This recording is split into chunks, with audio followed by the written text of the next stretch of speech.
and it is being fulfilled by the Lord with this special hour. Bakit hindi sila nagkasal noon? Kasi it's not the time. This is the perfect time. Shall we say amen? Yes, this is the perfect time. So, this is the day they've waited for, they prayed for. Ito ang matagal na nilang pinapanalangin, hinahangad, pinag-desire. So, the Lord granted already. So, this is now the day of celebration. Hallelujah. To the life of Martin and Manalyn. Praise God. Martin and Manalyn, just relax. Okay?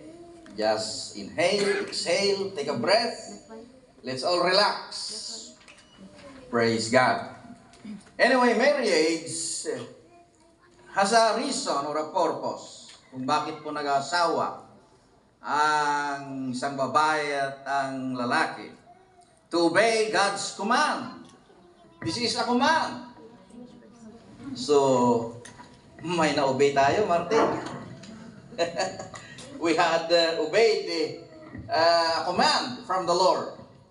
That is, what is that? What is that command? That is to go and multiply and replenish the earth. So kung wala pa kayong asawa dyan, this is the command of the Lord, to go and multiply and replenish the earth. We could read that in Genesis chapter 1 verse 28. For the propagation of human race. Kaya para magparami, di ba? Kaya magparami tayo hanggat kaya. At hanggat na susuportahan po natin sa kalooban ng Panginoon. Ayan po. And it is also, it's not only for multiplication, it is also for fellowship. Mag-asawa ang tao kasi kailangan ang kahalubilo. Fellowship sa buhay.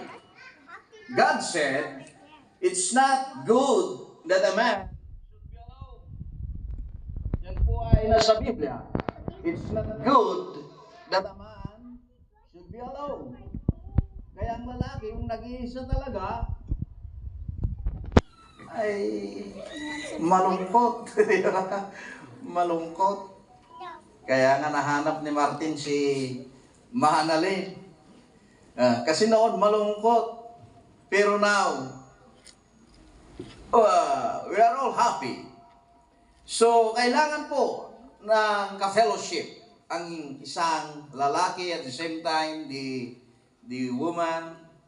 And it is also said here that two are better than one.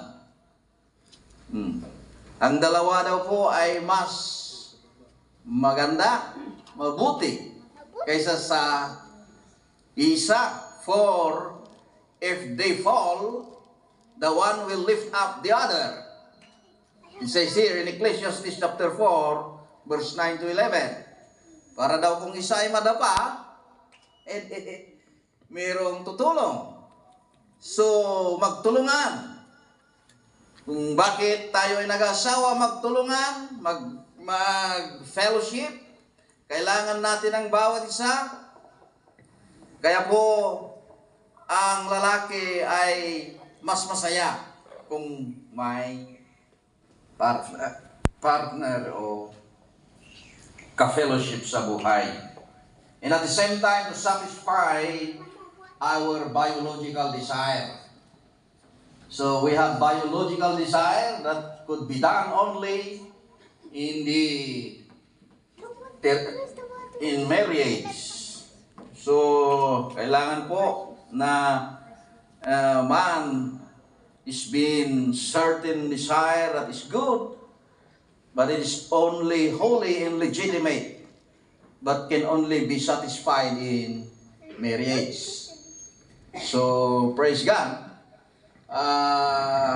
Meron po tayong mga ganitong mga pag-uusap o selebrasyon because it will legitimize everything, or it will legalize everything. At mas maraming na blessing in marriage.